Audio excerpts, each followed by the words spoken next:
श्रीमान नारायण। श्रीमान नारायण। श्रीमान नारायण। मेरे 3 प्रश्न हैं। पहला, गरुड़ और सांपों में दुश्मनी क्यों है? और दूसरा, भगवान विष्णु के वाहन कैसे बने? और मेरा तीसरा प्रश्न है कि पूजा की घंटी और ध्वजा पर इनका चित्र क्यों अंकित होता है? गरुड़ जी का। जी। गरुड़ जी के बारे में बताने का कष्ट करें। अच्छा, शेषनाग के बारे में तो एक बार बातचीत हुआ है। जी। तो शेषनाग और गरुड़ जी कौन है? भाई। ये लोग सौतेले भाई हैं। इनके पिता एक ही हैं, ऋषि कश्यप। ऋषि कश्यप की कई पत्नियां थी, जिसमें हम 2 का जिक्र लेके चलेंगे तो सर्प और गरुड़ आ जाएंगे। ठीक है जी। एक विनीता, एक कद्रुह। जी। विनीता ने ऋषि कश्यप से मांगा कि हमको 2 पुत्र चाहिए और दोनों बहुत बलशाली हैं। जी। उन्होंने कहा एवमस, अंडे के रूप में उन्होंने 2 पुत्र को जन्म दिया। विनीता ने। जी। और इधर कद्रुह ने कहा हमको 1000 बलशाली सर्प चाहिए। जी। तो अंडे के रूप में कद्रुह ने 1000 सर्पों को जन्म दिया। जी। जिसमें शेषनाग पहले आ गए। जी। कद्रुह के पहले लड़के शेषनाग जी हैं, जो अच्छा। बाद में विष्णु जी के सरसैया बने हैं। जी। ठीक है, ब्रह्मदेव के आशीर्वाद से, वरदान से। और इधर माँ विनीता के प्रथम लड़के वरुण जब नहीं हो रहे थे, जिनका नाम अरुण था। वरुण लोग गलती से कहते हैं, नाम उनका अरुण है। तो उन्होंने 500 वर्ष में उस अंडे को फोड़ दिया, क्योंकि सर्प लोग 500 वर्ष में हो गए थे। तो इन्होंने सोचा कि हमारा लड़का नहीं हो रहा, उन्होंने फोड़ दिया। तो उसमें से अरुण अल्प विकसित निकले, अनडेवलपमेंट उनका था, शरीर पूर्ण रूप उनका विकसित नहीं हुआ था। पैर उनके विकसित नहीं थे, हाथ पैर बड़े अपंग जैसे दिख रहे थे। तो अरुण जी नाराज हो गए अपनी माँ से कि तुम 500 वर्ष क्यों नहीं कंट्रोल कर पाई, 1000 वर्ष हमको रहना चाहिए था अंडे में। हमको फोड़ दी, 500 वर्ष पहले निकाल दी, जाओ तुम 500 वर्ष अपने सौत की दासी बन के रहोगी। ये श्राप दे दिया उस पुत्र ने पैदा होते। देखिए ऐसे से भी पुत्र हैं। अच्छा, नाराज जी बेने के पुत्र थे। हाँ, कश्यप के। कश्यप के पुत्र अरुण जी और गरुड़ जी भी हैं। अच्छा, अरुण और सूर्यदेव एक ही हैं? हाँ, नहीं, अलग हैं। तो अरुण जी इनसे नाराज हो गए। फिर पिताजी से बोले, पिताजी हमको इन लोगों के पास नहीं रहना है। हम अपने बड़े भाई के पास जा रहे हैं, सूर्य जी के पास। सूर्य जी इनके बड़े भाई हैं। कश्यप की एक और पत्नी थी, उनका नाम था अदिति। उनसे 12 पुत्र हुए हैं, जिसमें इंद्र से लेकर सूर्य से लेकर के ये सब देव थे। ठीक है। तो ये सूर्य के पास चले गए अरुण जी, और सूर्य जी ने कहा कि भाई अपंग है, ज्यादा हस्तपुष्ट है नहीं, इनको अपना सारथी बना दिए। जब सुबह की लालिमा निकलती है पहली, उसी को हम अरुणोदय कहते हैं। अरुण का उदय होना ही अरुणोदय है। ठीक है। वो कौन है? कश्यप और विनीता जी के लड़के अरुण जी। पहला जल जो हम चढ़ाते हैं, सूर्य जी ने इनको वरदान दिया कि प्रथम ऋषि मुनि या साधु संतों से जो जल चढ़ेगा वो अरुण तुम ही पाओगे। तुम मेरे साथ हमेशा रहो। तो उनके साथ ही बन के अरुण जी रहने लगे। और इधर 500 वर्षों के लिए सर्पों की माँ कद्रुह ने इनको अपना दासी बना लिया था। इसकी कथा हमने बताया है, उच्च श्रवा घोड़ा को लेकर के सब हुआ था। फिर 500 वर्ष के बाद जब ये होते हैं पैदा गरुड़ जी, तो गरुड़ जी भी दास बन गए सर्पों के। माँ उनकी अपनी सौत की, और इधर कद्रुह की, इधर जो है गरुड़ जी सर्पों के। माँ विनीता इनको कंधे पे बैठा कर हर जगह टहलाती थी, कद्रुह को। और इधर बेचारे गरुड़ जी सारे सर्पों को लेकर के बैठा करके पीठ पे हर जगह पर्यटन करते, घुमाते, टहलाते। एक दिन उनको लगा कि यार ये सब क्या हो रहा है। सर्पों से उन्होंने कहा कद्रुह माँ से, ये भी इनकी माँ है सौतेली माँ। बोली माँ और भाइयों, आप लोग भाई हो, हमारी माँ को दासी और गुलाम बना के रखो, हम भी गुलाम बने हैं। एक ही बार कुछ ऐसा काम करवा लो, इतना बड़ा कोई उपकार हमसे ले लो, मैं कर दूं कि हम और हमारी माँ को मुक्त कर दो दासत्व भाव से। तो कद्रुह की माँ और सर्पों ने एक प्लान बनाया कि हम लोग अमर हो जाएं, क्योंकि अमर केवल देवता लोग थे। अमृत वहां रखा था देवलोक में, स्वर्ग लोक में। तो इन लोगों ने, सांपों ने कहा कि अगर अमृत लाओगे इंद्रलोक से, जी। स्वर्गलोक से हम लोगों के पास, तो तुम्हारी और तुम्हारी माँ को, तुमको, तुम्हारी माँ को दास आश्रम से लोग मुक्त कर देंगे। जी इसलिए अब यहाँ से कथा शुरू होती है स्वर्गलोक की। जी। गरुड़ जी कहते हैं अपनी माँ से मैं बहुत भूखा हूँ, किसको खाऊं माँ, बहुत भूख लगा है। बहुत बड़े थे ना ये गरुड़ जी, बहुत बलशाली। जी। तो ये कहते हैं कि समुद्र के बगल में जाओ, वहाँ एक बस्ती है निषादों की, जी। उनको खाते हुए चले जाओ, लेकिन गलती से बेटा कभी ब्राह्मणों को जी। मत टच करना, मत खाना। जी। जी तब तक के सर्पों को नहीं खा रहे थे गरुड़ जी, जी। जी। ये मानव राक्षस प्रवृत्ति जो है इन सबको खाते थे, जी। जी ब्राह्मण को नहीं। ये गए वहाँ समुद्र के पास, बहुत बड़ी बस्ती थी, जी। हजारों लोगों को खा गए। उसमें ब्राह्मण भी वहां था, नहीं समझ में आया, खा गए तो इनका तलवा जलने लगा, ए पट्ट से जौन पर उंगली मार दी, उल्टी कर दी, जी। जलने लगी। मतलब ब्राह्मण में इतनी शक्ति होती है। जी। तो फिर ये भाग करके गए कश्यप के पास। कश्यप इनके पिताजी महेंद्र पर्वत पे जी। तपस्या कर रहे थे। बोले पिताजी मैं जा रहा हूँ अमृत लेने, जी। हमारे ऊपर कृपा करिए। कहीं ठीक है, तो अच्छी बात है यार कि विनीता जो हमारी पत्नी है वो गुलाम बन चुकी है, तुम्हें उनको मुक्त कराओ। जी। लेकिन मैं इंद्र से सोर्स नहीं लगाऊंगा। इंद्र उनके लड़के थे कश्यप के, जी। और ये भी गरुड़ भी लड़के हैं। देखिए सब लड़के ही लड़के हैं, और सब आपस में भाई भाई ही हैं। कश्यप के सब लड़के हैं, ये लोग आपस में भाई भाई हैं, लेकिन दुश्मनी चली आ रही है, लड़ रहे हैं। इन्होंने कहा मैं नहीं कहूँगा, तुम अपने बल से अगर ले सको तो जाओ, अमृत लेकर के अपनी माँ को गुलामी से मुक्त कराओ। इन्होंने कहा हमको भूख लगी है बहुत तेज। तो कश्यप जी एक कथा सुनाते हैं दो भाइयों की, ठीक है, कि पूर्व जन्म में दो ऋषि थे, दोनों भाई थे। जमीन को और पैसे को लेकर के, धन दौलत को लेकर के आपस में एक दूसरे को श्राप दे दिए। जी जो छोटा भाई था, सुप्रतीक नाम था उसका, जी। ये थोड़ा अड़ैल टाइप का था, जी। अड़ैल। इसको बड़े भाई ने श्राप दे दिया कि तुम जाओ हाथी बन जाओ, जी। तुम मेरी बात नहीं मान रहे हो, जब देखो पैसे पैसे पैसे की। छोटा भाई कहता है मेरा जमीन अलग कर दो, मेरा धन अलग कर दो। बड़ा भाई कहता नहीं है, श्राप दे दी हाथी बन जाओ। छोटा भी ऋषि था ब्राह्मण से, उन्होंने बड़े भाई को श्राप दे दिया कि जाओ तुम भी कछुआ बन जाओ। दोनों भाई श्राप दे करके कछुआ और हाथी बन गए। जी हाथी 6 बाई 10 योजन का बना। कश्यप जी बता रहे हैं कि हाथी जो है 6 बाई 10 योजन का बना। इसका मतलब समझ रहे हैं हाथी कितना बड़ा था। 6 योजन माने 1 योजन में 12 किलोमीटर, 12 6 72 72 किलोमीटर।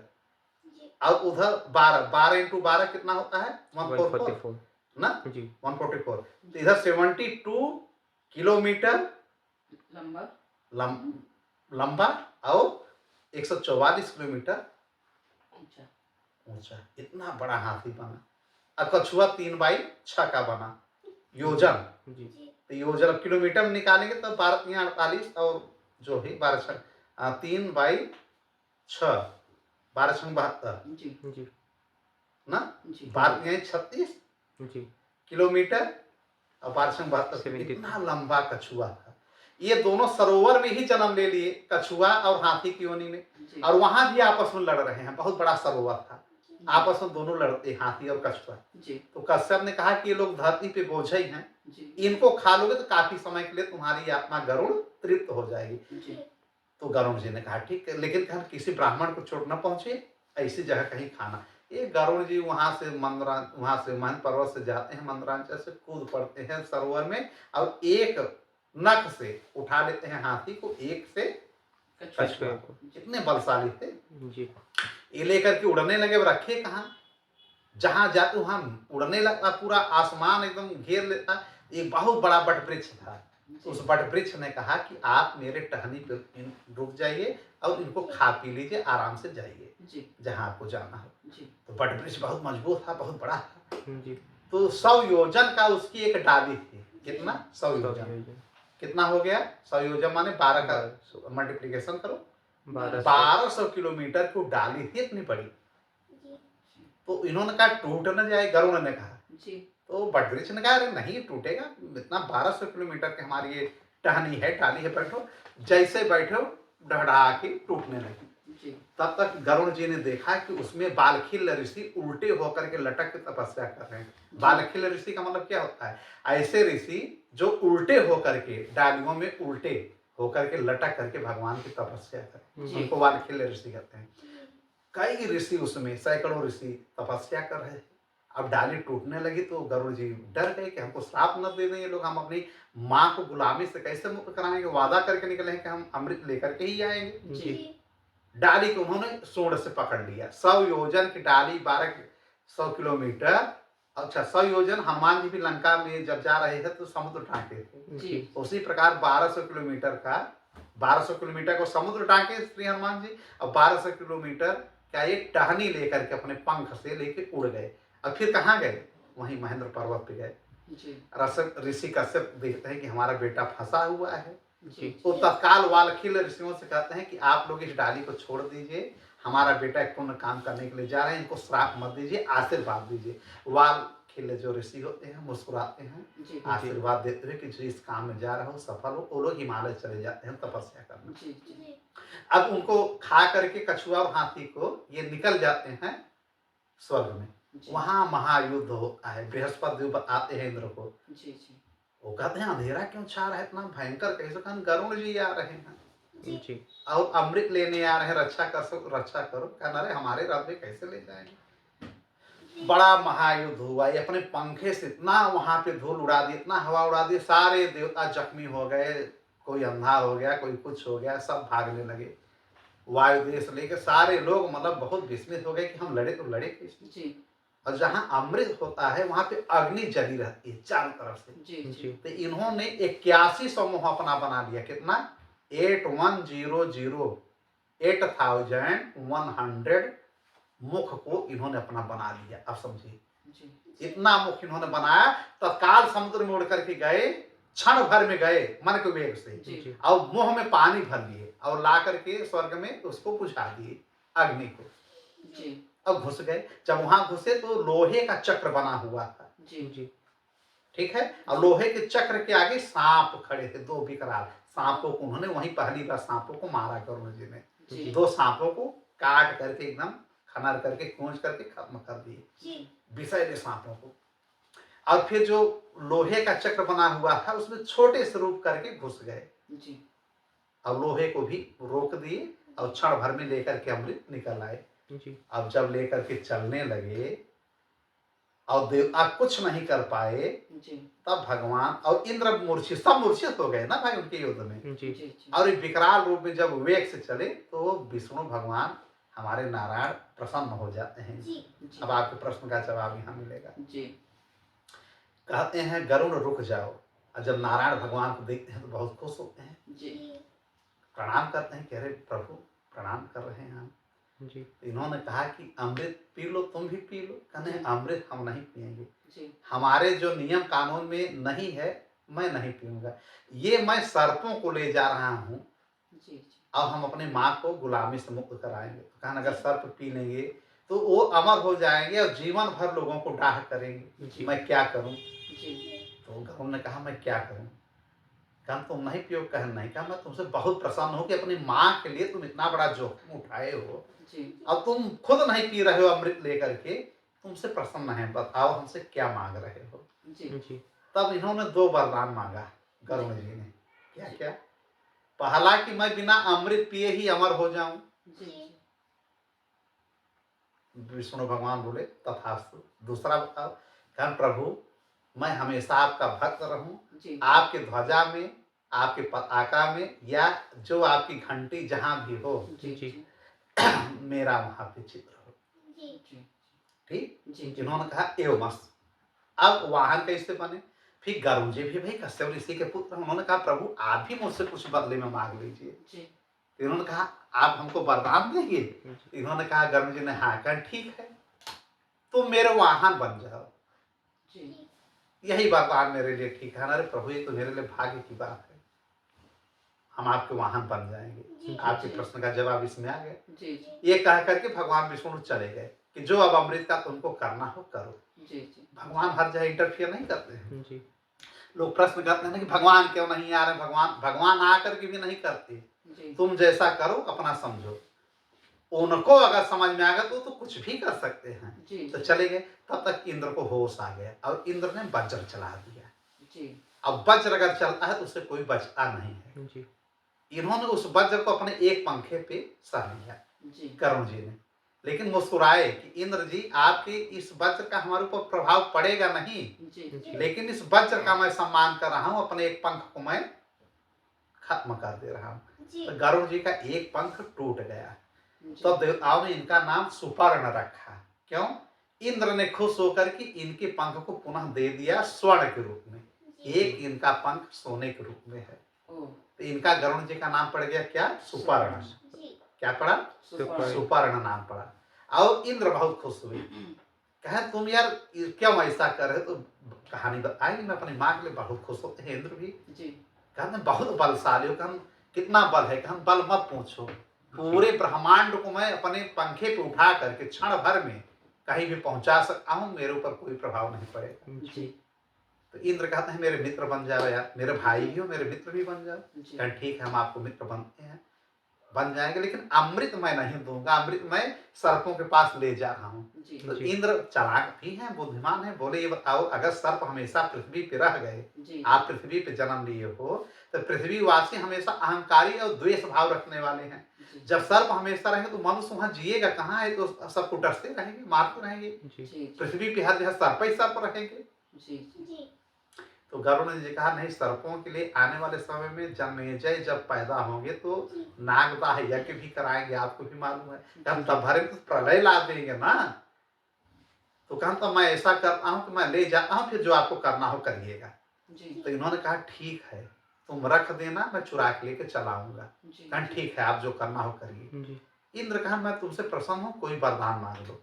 कहा एक वरदान हमको दीजिए। तब आप प्रभु, आप मेरे बड़े भाई भी हो, एक वरदान दो हमको। कहा क्या? कहा मेरा आहार, मेरा भोजन आज से सर्प ही बने। इन सर्पों की वजह से मेरी माँ 500 साल गुलाम रही, हमको आप लोगों से इतना युद्ध लड़ना पड़ा, इतना मैं पागलों की तरह टहल रहा हूँ लोगों को बैठा के। अब आज से मैं सर्पों को ही खाऊं, सर्प ही मेरे आहार बने। इंद्रदेव जी ने कहा ठीक है। अब सर्पों को तो फिर गरुड़ जी कम करने लगे, मार मार के। फिर अब ये ले जाते हैं वहां पे। अब जितने सर्प हैं बड़े खुशी होते हैं कि अरे वाह, अब अमृत आ गया, मैं पीऊंगा। फिर गरुड़ जी सोचते हैं कि अगर ये लोग पी लेंगे तो साला यार अमर हो जाएंगे, इंद्र जी न जाने कब आए। तब इन्होंने एक टेक्निक रचा। गरुड़ जी ने कहा कि ऐसा है, एक कुसा बिछा हुआ था, उन्होंने उस अमृत को वहां पे रख दिया कुसे पर। अब बात समझिएगा, इसमें कई प्रश्न बन रहा है। कुसे पे रख दिया और कहा कि कद्रू माँ, हमारी माँ को हमको दे दो, सौंप दो, आज से गुलामी खत्म, मैं भी गुलाम नहीं हूँ। लेकिन इसको पीने के पहले आप लोग पहले गंगा जी में स्नान कर लीजिए, खूब अच्छे से पवित्र होकर के पीजिए। तो इन लोगों ने कहा ठीक है। ये लोग गंगा स्नान करने गए, माँ जी को अपने लेकर के विनीता माँ को गरुड़ जी चले गए। गरुड़ जी बहुत प्रसन्न हुए कि आज से हम लोग गुलामी बंद, अब अमृत चाहे पिए चाहे न पिए। ये लोग स्नान करके आते हैं, तब तक जो है ब्राह्मण के रूप में ये आते हैं इंद्र जी, और सूक्ष्म रूप बना करके अमृत को लेकर के भाग जाते हैं स्वर्ग। अमृत की कुछ बूंदे कुछ पे गिर जाती हैं। और जब सर्प लोग आते हैं तो देखते हैं कि मटका गायब, अमृत का जो कलश है। लेकिन अब अमृत है ये तो उनको पता ही था सारी चीज। कद्रू भी देख रहे थे, कद्रू माँ वो थी पूरी त्रिकालदर्शी, वो देख ले कि अमृत है, इतना युद्ध हुआ है, उन्होंने कहा अमृत है, कोई बात नहीं। अब सर्प लोग जब देखे बूंद गिरा हुआ है, अमृत की धारा उसमें गिरी हुई है कुछ में, तो सारे सांप आकर के उसको चाटने लगे कि हम अमर हो जाएं। उनके चाटने की वजह से उनके जीभ के 2 टुकड़े हो गए। उसमें जो है लगा रहता है ना ये छोटे छोटे वो ना, उस देखिए जहाँ होता है ना, थोड़ा सा नुकीला होता है। सांपों ने जब पहले सांप का एक जीभ था, लेकिन ये चाटने वजह से इनके जीव 2 टुकड़े में डिवाइड हो गए। अब कुसा पवित्र माना जाने लगा। क्यों? क्योंकि कुसे पे अमृत रखा गया था। आज भी कुसा पंडित लोग जो आते हैं कहते हैं कुसा बिछाओ भाई, कुसा माने पवित्र चीज है। अब तभी से सर्पों के जीव के 2 खंड हो गए। मतलब कितने प्रश्न इसमें जवाब आ रहे हैं कि इधर सांप के 2 जीव जो कटे, ये कुसा पवित्र क्यों हुआ, दासता से मुक्त कैसे हुए, सारे प्रश्नों का जवाब इसमें आ गया। और उधर जो है गरुड़ जी अपना आराम से रहने लगे। बाद में गरुड़ जी सारे जितने भी सर्प हैं सबको खाने का काम शुरू करने लगे, और ये जाके भगवान के वाहन बन गए। जी एक भाई इनका उनका सैया बन गया, जी शेषनाग जो जी। हजार फण वाले हैं, जी और ये उनके वाहन बन गए, मन के वेग से चलने वाले गरुड़ जी हैं। जी जी। कालिया की एक घटना आपने सुना होगा ना कि कालिया भाग करके वहां यमुना में क्यों गए, तो उसको भी खा जाते गरुड़ जी।